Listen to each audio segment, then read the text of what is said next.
Bonjour à tous, comment allez-vous? Vous allez bien? Pour moi ça va. Je vous souhaite une belle journée de repos et puis je fais un petit coucou à tous nos amis des Antilles, Martinique, Guadeloupe, Guyane, La Réunion ainsi que la métropole et puis tous ceux du monde entier qui vont s'arrêter un instant pour regarder et écouter cette vidéo. Voilà. Alors la semaine dernière, j'ai partagé avec vous ma réflexion sur qui est Job. Alors pour vous, si vous avez suivi ma vidéo de la semaine dernière, c'est un personnage ou un pays? Vous ne savez pas encore. À vous de voir. Alors pour ma part, c'est un pays. Cette maladie a commencé là-bas, mais elle n'a pas commencé par hasard. Voilà. La contamination de l'eau a donné lieu à cette maladie pour ma part. Voilà, nous continuons donc avec cette maladie qui est la dracunculose. Parce qu'elle a aussi touché plusieurs personnes. Dans la parole, dans l'Ancien Testament, dans Nombre, on parle des serpents brûlants. Voilà, c'est le titre du partage aujourd'hui, les serpents brûlants. Alors on se rappelle que la dracunculose, je rappelle les symptômes. Les symptômes sont ceux produits localement par le ver qui libère les larves après ou pendant un bain. Un ulcère douloureux. On se souvient que Job avait été frappé d'un ulcère malin. Les mots sont là, ok? Un ulcère douloureux se crée, permettant l'expulsion des larves. Cette ulcération peut s'infecter, suppuration, tétanos. Nous savons aujourd'hui que si on ne soigne pas, lorsqu'on parle de tétanos, c'est la mort. Ok? Voilà. S'il n'y a pas de soin, c'est la mort qui arrive. Alors, nous y allons dans Nombre 21. On va commencer à partir du verset 6. Alors, l'Éternel envoya contre le peuple des serpents brûlants, parce que le peuple avait désobéi. Quand on parle de libre arbitre, on ne comprend pas dans l'Ancien Testament ce libre arbitre. Parce que si le peuple n'obéit pas, direct, ils sont punis. Voilà.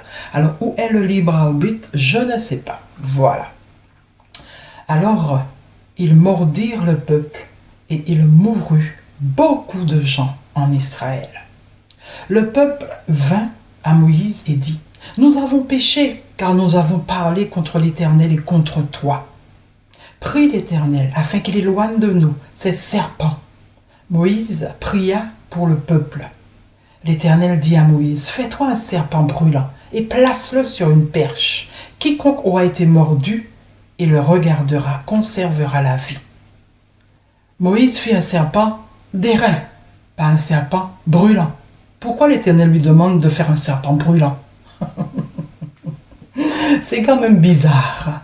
Parce que le mot doit être là, brûlant doit être là, faire référence à quelque chose, voilà. Et rien d'autre. Alors Moïse fit un serpent d'airain et le plaça sur une perche, sur un morceau de bois, voilà. Et quiconque avait été mordu par un serpent et regardait le serpent d'airain conservait la vie. Voilà une petite histoire de cette maladie bien caché dans la parole écrite, les serpents brûlants. Il y a de ceux qui l'ont pensé, mais voilà, ils ont abandonné l'idée. Parce que comme je vous l'ai dit, je ne suis pas la seule à me poser des questions. Voilà, on se pose des questions, mais après on abandonne l'idée. Ces serpents brûlants. Dieu qui envoie ces serpents brûlants. Qui est ce Dieu qui envoie ces serpents brûlants? Parce qu'on n'a pas obéi, alors il envoie.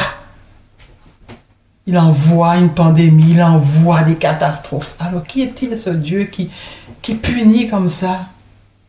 Ce celui qu'on dit qui est amour, celui qui nous dit que nous sommes libres de choisir, c'est lui. C'est lui qui nous punit parce qu'on n'a pas obéi.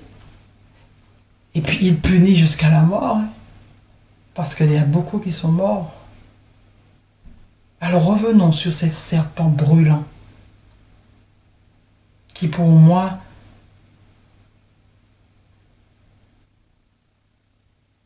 est sous forme de parabole encore pour cacher la réalité de ce peuple noir, parce que c'est d'Israël, voilà, ce peuple qui vient de l'autre continent,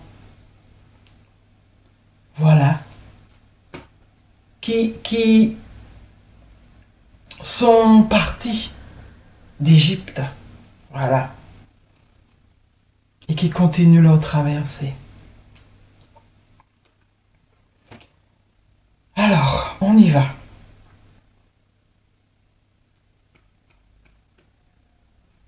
On a vu que les symptômes qui sont produits localement, justement, produisent un ulcère douloureux et même brûlant. Je vais vous mettre des définitions qui correspondent à cela. Moi, ce qui m'interpelle, c'est cette perche. Voilà. La perche avec ce serpent d'airain, parce que c'est pas un serpent brûlant, hein. On a bien compris que Moïse n'aurait pas pu faire un serpent brûlant. Voilà, c'est un serpent d'airain, mais le mot brûlant est là, juste pour montrer que cette maladie-là, c'était du feu, ok? Puisque on l'a associé aussi, au lieu de dire dracunculose, aussi serpent de feu. Voilà, parce que ça brûlait. On ne pouvait pas supporter. Job le dit. Hein. C'était dur pour Job. Voilà, cette maladie. Savez-vous, sans doute que vous le savez, hein, que dans l'Antiquité, il y a un sigle qui représente ce que l'Éternel a demandé à Moïse de faire. Alors, je suis en train de chercher pour lire pour vous mes définitions, Alors, ça s'appelle le caducée. Alors, le caducée, c'est l'emblème des corps de santé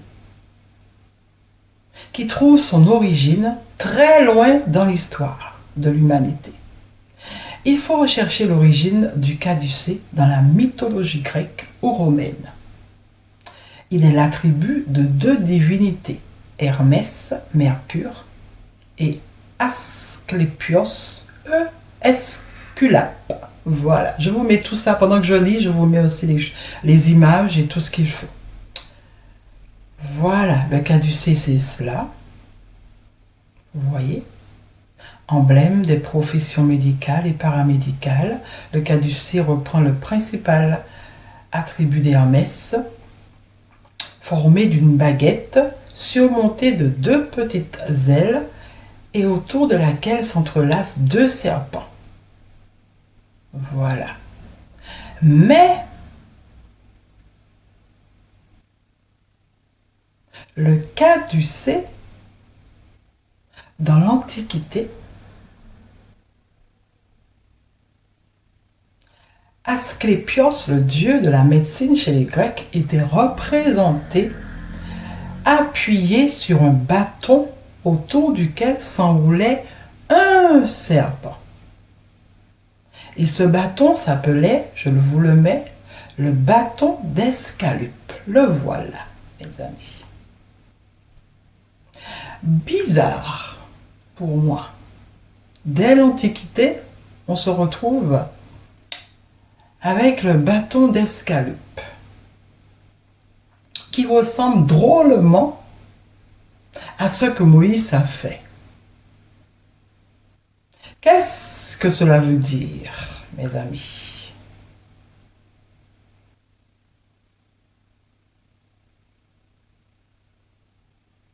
N'est-ce pas la présence médicale dans la parole écrite? Au nom de l'Éternel.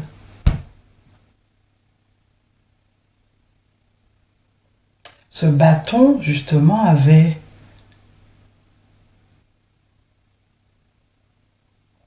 il faut que je le trouve.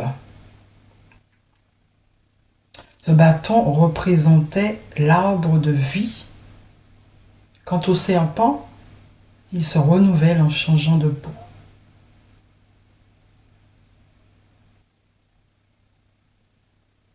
Et ce bâton avait pour, j'oublie le mot, avait la possibilité de guérir. Guérir. Tous ceux qui regardaient ce serpent étaient guéris, bizarrement.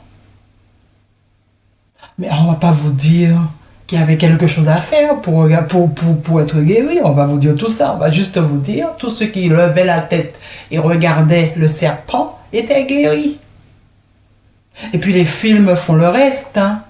Voilà. Parce que le film est là pour vous convaincre encore plus de la réalité qui avait déjà été écrite. C'est ça aussi. On a construit dans nos cerveaux exactement ce qu'on voulait qu'il soit construit. C'est-à-dire le serpent accroché à cette barre, à cette perche, c'est lui qui a permis la guérison. Et comme ça vient de l'Éternel, c'est une bonne chose. Ça vient, c'est l'Éternel qui a demandé à Moïse, Evelyne quand même. Ben oui, mais qui est l'Éternel? Qui est ce l'Éternel qui a demandé à Moïse de faire un emblème? Donc qui existait hein, déjà depuis l'Antiquité. On a commencé à écrire à l'Antiquité. Qui est ce l'Éternel? Ensuite, chose encore plus bizarre, mes amis, quand on va dans 2 Rois, attendez que je trouve, 2 Rois, 18:4, qu'est-ce qu'on constate?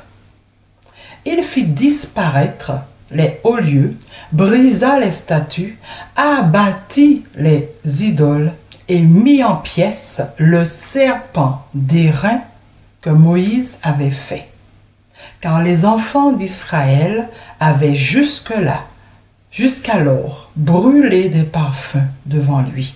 On l'appelait Nehushtan. Nehushtan qui veut dire serpent. Alors, le peuple d'Israël allait brûler des parfums. Ça veut dire quoi? Le peuple d'Israël adorait ce serpent qui les avait guéris. Et depuis ce moment-là, l'Éternel n'a rien fait par rapport à cette adoration du serpent. Il ne leur a pas dit de ne pas adorer le serpent. C'est quand même bizarre, ouais. Pourquoi l'Éternel a laissé tout ça de temps-là? 2 Rois. Et l'épisode du serpent s'est passé en nombre. Vous voyez déjà du temps qui passe là. L'Éternel n'a rien dit. Il a laissé continuer à adorer le serpent qui avait soi-disant guéri. Que représente ce serpent sur une perche? Pourquoi le corps médical là encore aujourd'hui? Devons nous poser ces questions? La médecine n'est pas du Moyen-Âge uniquement, elle existait aussi à l'Antiquité. Voilà. La médecine dans la parole écrite. Le symbole de la médecine dans la parole écrite. C'est grâce à la médecine si ces gens ont été guéris. C'est grâce au serpent si ces gens ont été guéris. Ils ont continué à adorer ce serpent, cet emblème, à apporter des dons parfums, des dons en nature. Mais nous continuons à l'adorer.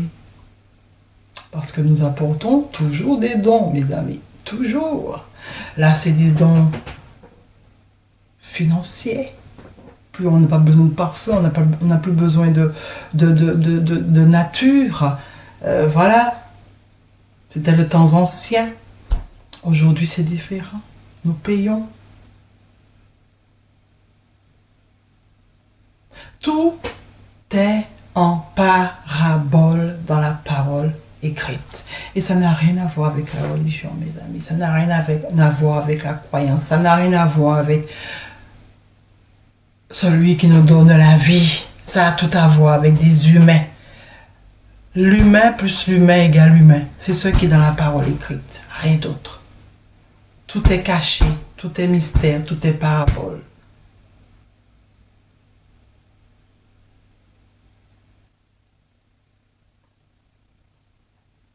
Cette maladie a été guérie par la présence de la médecine. Voilà, mes amis. Cette maladie qui a touché ce peuple, cette maladie qui a touché aussi Job, ce pays, a été éradiquée par la médecine.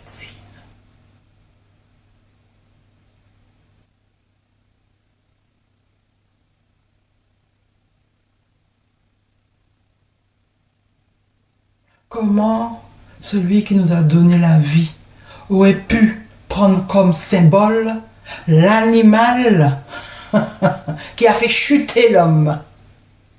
Dites-moi, comment il aurait pu prendre comme symbole l'animal qui a fait chuter l'homme? Trop d'incohérence dans cette parole écrite. C'est le temps où on doit maintenant réfléchir, se poser des questions. C'est ce temps-là, le temps il est venu, mes amis.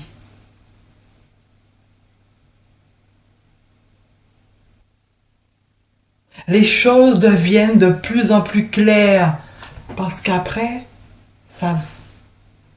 je ne sais pas ce qui va se passer, mais pour l'instant, les choses deviennent claires, comme de l'eau de source. Si nous fermons les yeux, nous n'allons rien voir. Si nous fermons nos oreilles, nous n'allons rien entendre. Si nous nous disons non, c'est ce que j'ai appris, c'est ce qu'on m'a dit, je reste là.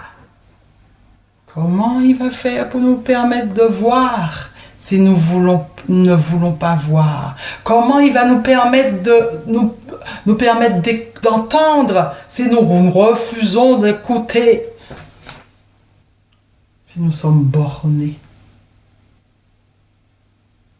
Voilà, mes amis. Les serpents brûlants.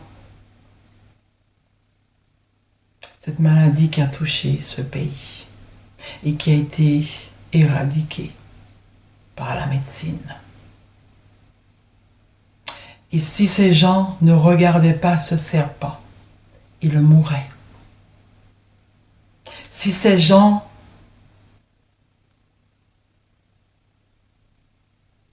on va le mettre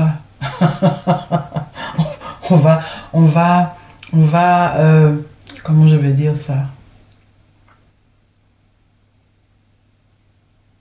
Si c'est aujourd'hui qu'on en parle, on vient de passer où nous sommes dans une crise et vous ne voyez pas ce qui se passe.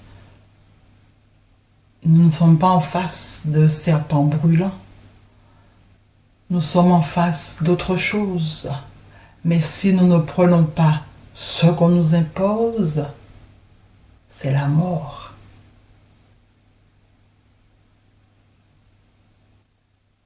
C'est ce qu'ils nous ont fait croire. Heureusement qu'il y a eu des rebelles qui ont refusé d'y croire.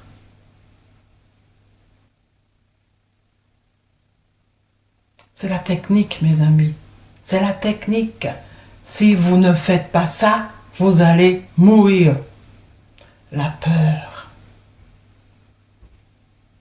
Il y a eu quand même des morts parce qu'il n'y a pas eu de soins, encore une fois. Sans soins,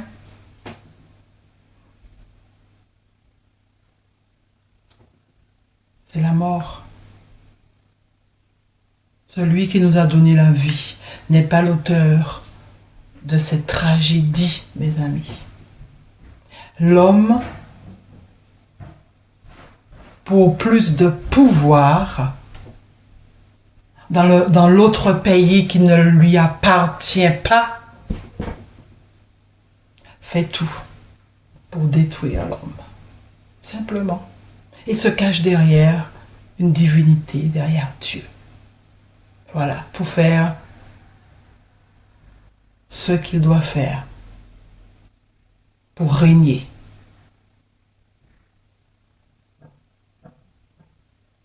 Ouvrons nos yeux, simplement, et ouvrons nos oreilles.